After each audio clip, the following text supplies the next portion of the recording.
Тысячи лет люди пытаются измерить время. С помощью секунд, минут и часов, недель, месяцев, годов запечатлеть мгновение, которое никогда не повторится. Человек придумывает часы, создает календари, но время течет неумолимо, уничтожая культуры и создавая новые цивилизации. По сведению ученых, люди прошлого не воспринимали время как единое и одномерное, а жили в потоке нескольких его типов и форм. Мифологическая его категория связана с эпохой мифических первопредков и повторяющихся обрядовых циклов. Историческая дает представление об этапах становления общества. Время реальное – это период от рождения человека до его смерти.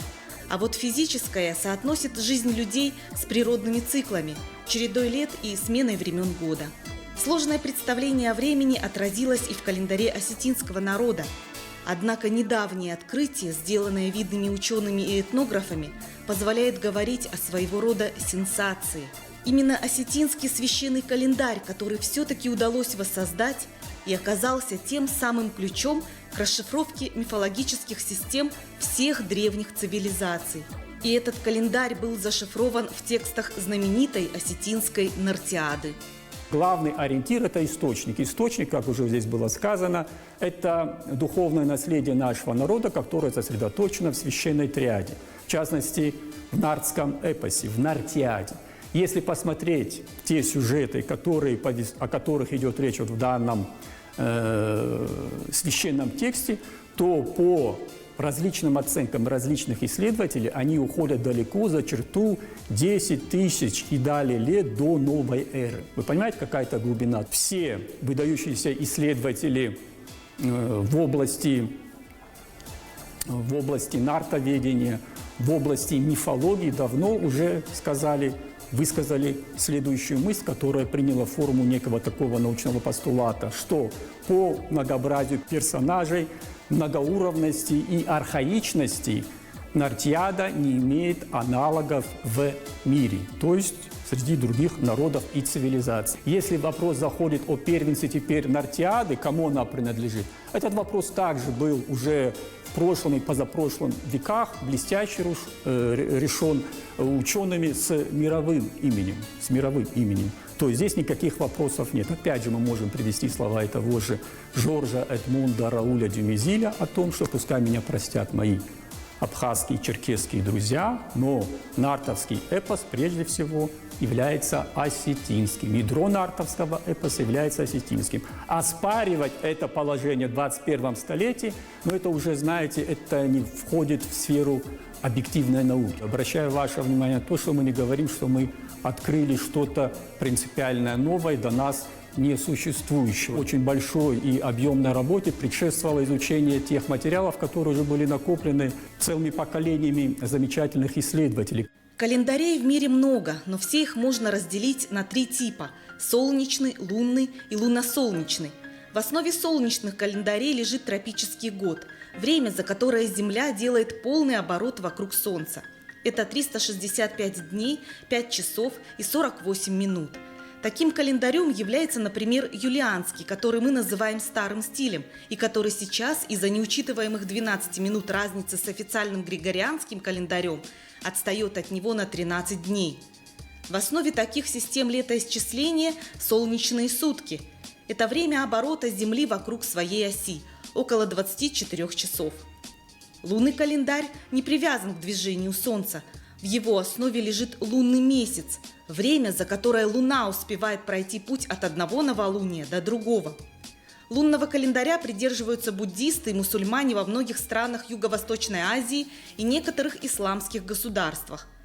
Лунно-солнечные календари основаны на периодичности движения и Луны, и Солнца.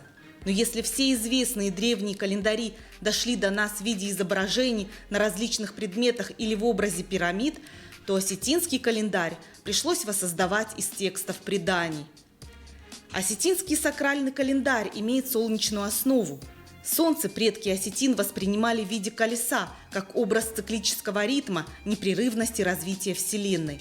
Но в отличие от мировосприятия других, даже индоевропейских народов, у предков осетин движение небесного светила не просто путь. Оно совпадает с восхождением души человека по эволюционным ступеням. Это подробно отражено в Нартиаде. В этом календаре, подчеркиваю, солнечном календаре, человек уподоблялся движению Солнца по небосводу. Человек рассматривается именно как частица небольшое такое Солнце. То есть в человека божественное начало вкладывает вот эту вот божественную искру, и задача человека вот по идеологии астинского народа Цзао, как сохранить эту божественную искру и передать ее своим младшим поколениям, нашим поколениям. И вот эта идеологическая подоснова, на наш взгляд, и легла в основу древнего солнечного сакрального календаря осетинского народа. В чем смысл вот данной первой идеи, первой мысли? Она формулируется достаточно просто – жить ради подвига.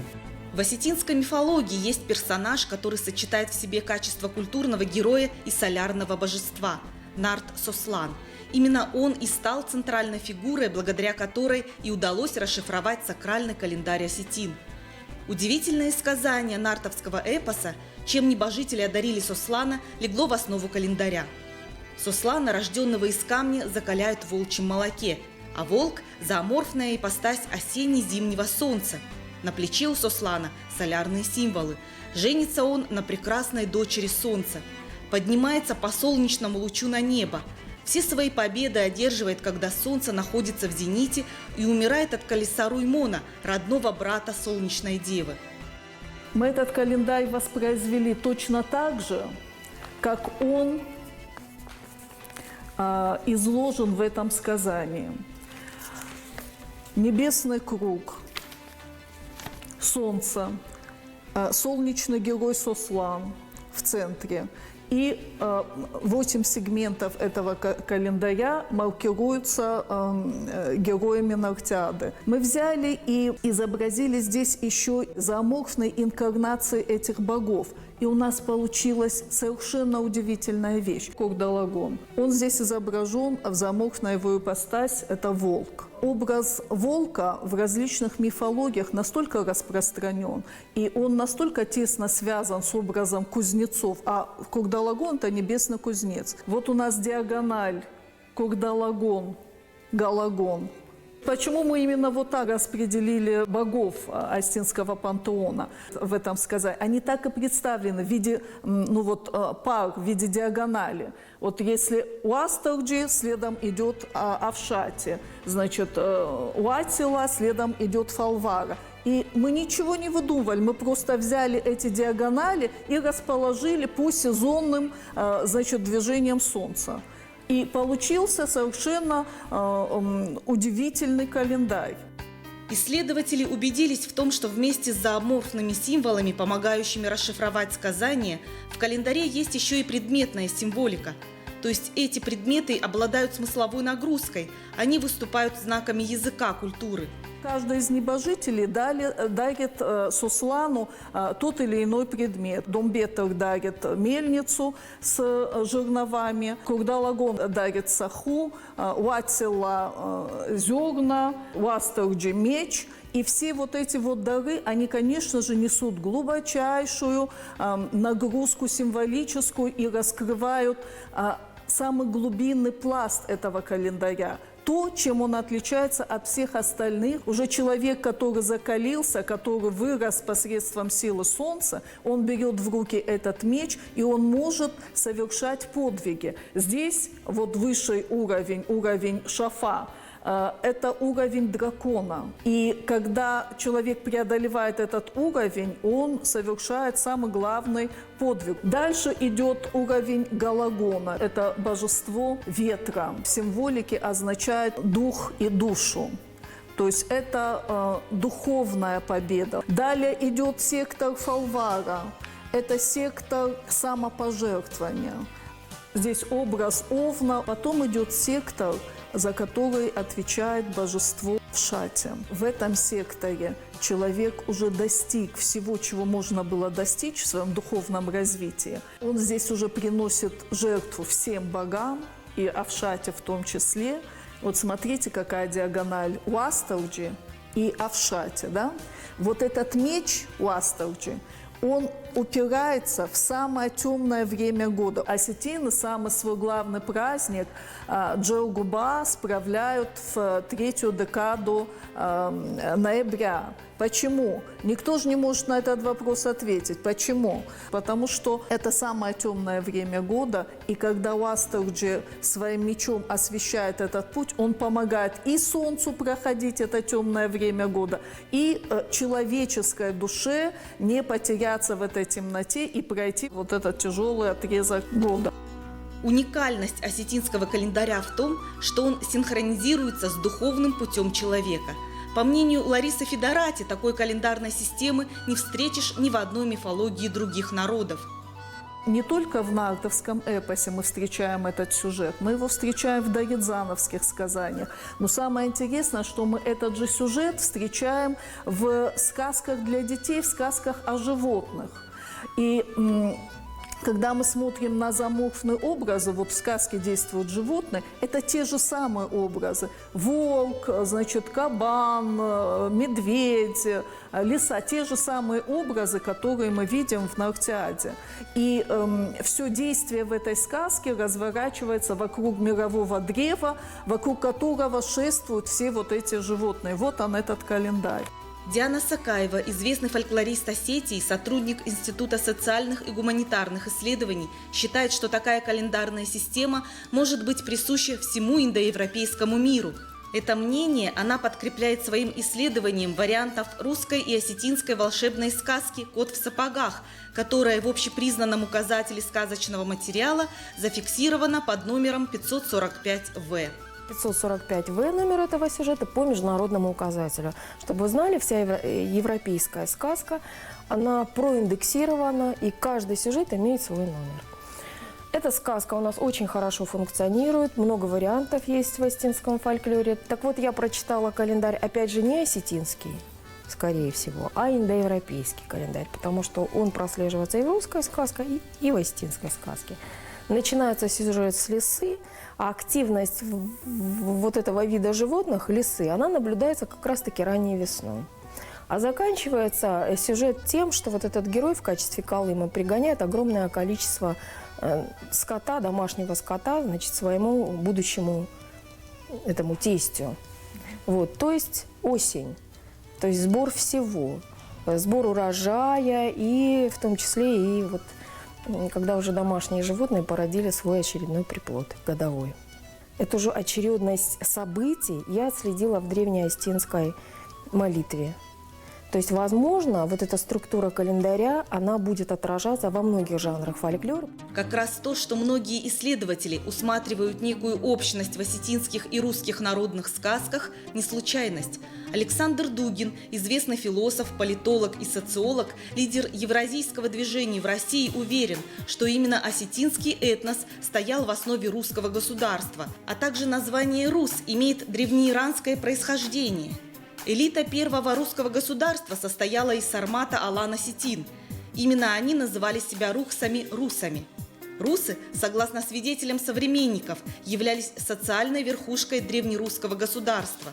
Источниками этой информации в основном послужили арабские письма, оставшиеся свидетельства Джайхани, основателя географической школы. В основе огромной толщи слов древнерусского языка три понятия – солнце – Ра, земля – Ар и божество – Род. Народы Ара, арии, предки современных русских и других славянских народов считали себя детьми солнца. Гора буквально переводилась как «движение к солнцу». В осетинской традиции гора считается символом духовного пути, пути посвящения. В горе, в пещере родилась великая нартовская героиня Шатана. Из горы, из камня родился Сослан, герой солнца. Вся жизнь нартовского общества, так же как и общества осетинского, вращалась вокруг этого сакрального центра. Значит, между народами была и остается древняя связь. Любой процесс, любое явление, безусловно, имеет некое ядро, некую сердцевину и некую периферию, от которой эти вот волны, эти идеи, это мироощущение, миропонимание распространяется по всей Айкумене. Естественно, эти индоевропейские народы перенимали друг у друга вот эти понятия, эти феномены. Это один из древнейших календарей, которые, естественно, передавались и другим народам, прежде всего народам, которые относятся к индоевропейской языковой семье, в том числе и к нашему русскому народу. Календарь, который удалось восстановить из текстов Нартиады, отчитывает только солнечные фазы. Он не рассчитан на то, чтобы отчитывать другие временные отрезки. Для этого есть вот у нас календарь, по которому астины живут, и по этому календарю здесь уже просчитываются и солнечные, значит, циклы, и лунные циклы. И здесь высчитывается это календарь, по которому велась производственная, сельскохозяйственная жизнь народа. Но он тоже солнечный. Здесь вот есть очень интересный праздник, он называется праздником Саока. Переводится на русский язык как «снаряжение идущего по пути». То есть идея того, что это есть духовный путь, сохраняется даже и вот в этом нашем календаре, который, как вы говорите, высчитывается. Здесь уже дата высчитывается. Удивительным образом тема календаря возвращает нас к наследию наших легендарных предков – скифов. Они изобразили свой священный солнечный календарь на обороте знаменитого келермесского зеркала. Календарный характер имеет и известная скифская пектораль из толстой могилы. Заслуженный художник Российской Федерации Валерий Цагараев в монографии «Золотая яблоня нартов» отмечает, что горизонтальная проекция пекторали связывала ее со средней зоной мира людей, а значит и с категорией времени в этой зоне. Домашние животные выступают символами годичного цикла природы в ее весенне-летне-осеннем состоянии. Знаменитый круглый дендерский зодиак разделен на 8 основных секторов. Аналогичное деление можно наблюдать и на каменном календаре ацтеков в его солнечном секторе. Среди кубанских древностей есть вот такое вот колесо, шестисегментный круг. Каждый сегмент этого круга имеет изображение головы, видимо, божества. Это то же самое, что и в нашем вот календаре, заложенном в текстах Нартиады. Посмотрите. Ничего не придумывается. Есть такая древнеримская мозаика. В центре изображен глаз, и по кругу изображены животные. Удивляет здесь что? То, что животные расположены по тем же самым диагоналям и те же самые животные, что и в нашем календаре. То есть структура вот этого вот астинского календаря, она очень долгое время, видимо, в разных культурах сохранялась. Сейчас просто утрачено это знание. Посмотрите, вот диагональ волк и птица. Значит, вот меч и этот змей. По мнению известного археолога, доктора исторических наук Евгения Крупнова, одним из уникальных памятников не только Северной Осетии, но и всего Кавказа является знаменитый Махчесский лабиринт. Семантика древнего артефакта выявляет каменный солнечный календарь. В конце прошлого века на территории Северной Осетии, конкретно в Махческе, был обнаружен лабиринт в Махческе,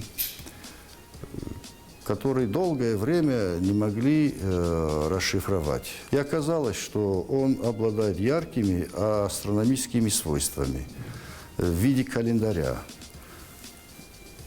то есть спирали. Там вообще этот лабиринт состоит из 2 спиралей. Одна вложена в другую, и линии, и там крест, который дает возможность ориентировать этот по сторонам света.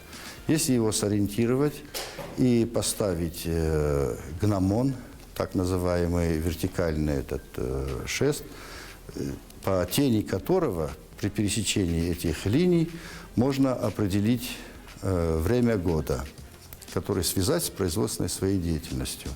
Оказалось, что он точно совпадает с дегорским старым календарем, в котором Миллер обнаружил 2 сдвоенных месяца – Руханы Дугамаи и Марухой Дугамаи. Это дало уже возможность предположить, что оно точности совпадает с прохождением тени по этим спиралям. Они точно совпадают с производственной деятельностью животноводов, в частности. В общем, этот календарь показал почти все основные астинские праздники. Тутурта – это время окота овец. Но для того, чтобы в это время прошел окот овец, нужно ближайший четверг к дню осеннего равноденствия произвести, как говорится, случку, если это не такое выражение. И через 155 дней вовремя родятся ягнята. Есть даже в сказках, это афон, так называемое, время, правильное время. Вот. Но для того, чтобы... И мы тогда получаем праздник Таранджелос или Мкалгабрта. Кто именно оставил эти причудливые узоры на камне, найденном в районе селения Махческ, достоверно неизвестно. Известно только, что всего таких камней было 7. 6 из них бесследно исчезли. А единственный оставшийся камень российский этнограф Борис Калоев перевез в Национальный музей Северной Осетии. Известный путешественник Пфаф писал, что в местности Аштанта Фидерта у входа лежит вот этот лабиринт. И он писал, что этот лабиринт – это вход в дом героя нардского эпоса Шердона. По этому лабиринту Шердон спускался в свое жилище. Это народное предание. Но этот лабиринт настолько уникальный, настолько значимый и имеет большой вес, но до сих пор многое об этом лабиринте неизвестно. Кто его связывает из ученых с рыболовством, кто видит в нем плетень, где занимались и календарь какой-то народный. Это, конечно, право каждого ученого иметь собственное мнение. Но до сих пор он не изучен с точки зрения науки, и его тайны пока не раскрыты с этим лабиринтом. Одно дело известно, что этот лабиринт – это камень холодный. Но когда над лабиринтом висит отвес, то спрашивается, отвес может вращаться, если это железный отвес. Но когда алюминиевый отвес вращается от энергетики этого лабиринта, которую он извергает, то это возникает вопрос. И мы это сейчас продемонстрируем, как этот лабиринт в руках человека вращается от его энергетики.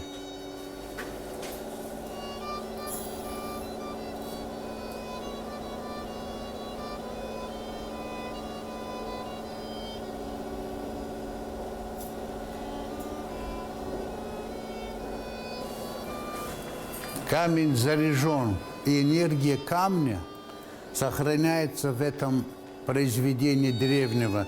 Это камень минимум 2-го тысячелетия или 3-го тысячелетия, который доносит нам информацию о тех жителей, которые создатели этой культуры. До сих пор это любой человек может убедиться, если он подойдет, приложит ладонь, то тут же почувствует поток энергетики. Особенно камень работает в летнее время, от него идет поток энергетики в воздушное пространство. Как они работали? 7 лабиринтов, которые были расположены в районе селения Махческ, нам никогда не узнать. Они исчезли бесследно. По одной из гипотез, древние народы обладали похожими знаниями. О существовании единой цивилизации, которая до глобальной катастрофы охватывала всю планету, рассказывают и древнеиндейские тексты. Многие древние цивилизации строили свои выдающиеся храмы, вот, допустим, в Древнем Египте храм Дендеры, с ориентированными на звезду Сириус. Но Древний Египет, развитая цивилизация, они, конечно же, знали о звездной механике очень много. Но у нас те же самые знания о звезде Сириус, у нас нет рукотворных храмов, они заложены в Нартиаде. У нас очень много сказаний, касающихся образов Шатана и Урузмага, которые являются отражением этих знаний. Да, действительно, если мы посмотрим на нашу культуру, посмотрим на наши танцы, посмотрим на наши традиционные песни, то в них везде и всюду вы увидите эту самую, солнечную символику. Вот мы все восхищаемся, скажем, Хонгакафт, Щимт, а это все воспроизводство образа не только Солнца, но и всей звездной системы, которая окружает человека. Многие верят, что Кавказ выполнял функцию одного из главных сакральных центров легендарного древнего мира. Это то самое место, где возродилось человечество после потопа и где оно сделало первые шаги к цивилизации. 3 главные тайны на планете Земля хранят Тибет, Алтай и Кавказ. Кавказ, конечно же, был с древнейших времен своеобразным духовным магнитом, который притягивал различных завоевателей. Вот посмотрите, Александр Македонский пытался прорваться на Кавказ. И посмотрите, какой сакральный треугольник получается из его похода. Вот он отправляется в Египет, хочет дойти, значит, до Кавказа и рвется в Индию. Проходят века, и то же самое делает Наполеон. Он идет в Египет, мечтает покорить Кавказ и пролагает путь с помощью, значит, там договорился с Павлом I через Россию, сухопутный путь в Индию. Получается тот же самый треугольник. А во время Второй мировой войны Гитлер посылает лучшего своего генерала Роммеля в Египет, рвется на Кавказ и посылает экспедицию за экспедицией в Индию и на Тибет. Вот этот вот сакральный треугольник, он не просто так привлекал с древнейших времен и завоевателей, и мыслителей, потому что именно в этих точках планеты была сконцентрирована вся древняя мудрость, древние знания, оттуда шла культура. Кавказ, несомненно, был центром древней цивилизации. И с Кавказа цивилизационные волны расходились во все стороны. И тоже расходились очень интересно, как крест на север, на юг, на восток, на запад. Мы сегодня наблюдаем удивительное сходство культур древних. От Японии до Египта, от Скандинавии до Междуречья. Находят идентичные артефакты. Все, что делали идеологи Нартиады, они делали не ради каких-то временных отрезков, а это было все вневременное. Вот что я хочу сказать. Вот этот календарь, он имел ключевое значение для древнего человека и имеет неприходящее значение и для нас сегодняшних, потому что при всей нашей технической, значит, революции мы не можем сказать, что мы далеко ушли в духовном развитии от людей, которые, значит, создавали вот эти ценности. Ученые уверены, что все в мире развивается по спирали.